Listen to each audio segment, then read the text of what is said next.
Hello everyone मैं अन्य এটা ৰেচিপি ভিডিঅ'লৈ আপোনালোক সকলোকে স্বাগতম জনাইছো। আজি মই বনাবলৈ লৈছো ওলকচু আৰু ছাগলী মাংস।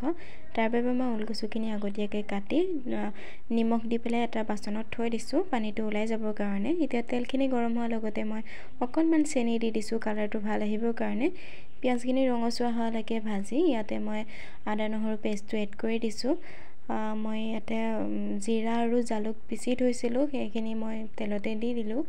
এতিয়া মাংসখিনিত মই নিমখ হালধি দি প্ৰয়োজনীয় গুটেইখিনি মছলা এড কৰি ধুনীয়াকৈ ভাজি আছো। ভাজি ইয়াতে মই ওলকচু আৰু আলু আগতীয়াকৈ বইল কৰি ৰাখি থৈছিলো এইখিনি মই এড কৰি দিলো মাংসৰ লগত।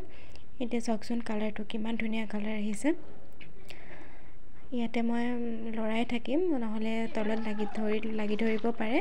ইয়া উতল আহিছে দেখিছেনে কালাৰ চাওক কিমান ধুনীয়া। যদি ওলকচু আৰু ছাগলী মাংস এনেকৈ বনাই খাই পোৱা নাই এবাৰ খাই চাব, বহুত টেষ্টি হৈছে খাবলৈ।